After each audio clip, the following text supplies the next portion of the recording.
السلام علیکم دوستو، ہم نماز تو پڑھتے ہیں لیکن دل کہیں اور ہوتا ہے۔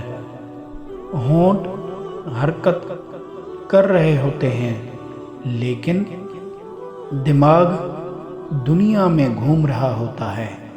ہم سجدہ بھی کرتے ہیں لیکن آنکھوں میں آنسو نہیں آتے۔ آخر کیوں؟ کیا ہماری نماز قبول نہیں ہو رہی یا مسئلہ کہیں اور ہے؟ رمضان ہمیں نماز کا ذائقہ چکھانے آیا ہے، لیکن اگر دل ہی حاضر نہ ہو تو عبادت صرف حرکت بن جاتی ہے۔ آج ہم بات کریں گے نماز میں خشوع کیسے لائیں۔ خشوع صرف آنکھ بند کرنا نہیں، خشوع صرف آہستہ پڑھنا نہیں، خشوع دل کا جھک جانا ہے۔ جب انسان کو احساس ہو جائے کہ وہ کس کے سامنے کھڑا ہے۔ سوچیں، آپ زمین کے کسی بادشاہ کے سامنے کھڑے ہو تو کیا آپ موبائل دیکھیں گے؟ کیا آپ ادھر ادھر سوچیں گے؟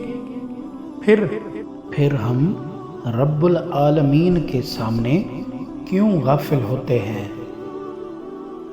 دل کیوں بھٹکتا ہے؟ کیونکہ وہ پہلے ہی مصروف ہے، مصروف دنیا میں، مصروف سوشل میڈیا میں، مصروف گناہوں میں۔ جب دل بھر جاتا ہے غیر ضروری چیزوں سے تو اللہ کی یاد کے لیے جگہ کم رہ جاتی ہے۔ اور سچ یہ ہے، نماز میں خشوع باہر سے نہیں آتا، وہ دل کے اندر سے پیدا ہوتا ہے۔ اگر دل صاف ہوگا، نماز خود خوبصورت ہو جائے گی۔ چند عملی طریقے۔ نماز سے پہلے جلدی نہ کریں، وضو سکون سے کریں۔ اذکار کا مطلب سمجھیں۔ جب کہیں اللہ اکبر تو سوچیں، واقعی اللہ سب سے بڑا ہے؟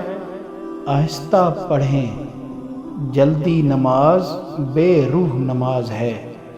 گناہ کم کریں کیونکہ گناہ دل کو بھاری کر دیتے ہیں۔ اور سب سے اہم، نماز کو آخری نماز سمجھ کر پڑھیں، شاید اگلا موقع نہ ملے۔ رمضان ہمیں صرف بھوکا رہنا نہیں سکھاتا، رمضان ہمیں اللہ کے قریب ہونا سکھاتا ہے۔ اور قربت کا سب سے مضبوط راستہ نماز ہے۔ اگر اس رمضان ہم اپنی نماز بہتر کر لیں تو شاید ہماری پوری زندگی بدل جائے۔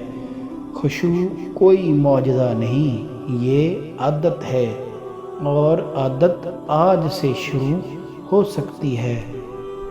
سوچیں، اگر آج کی نماز ہماری آخری نماز ہو تو کیا ہم ایسے ہی پڑھیں گے؟ اگر آج سجدہ آخری ہو تو کیا ہم جلدی کریں گے؟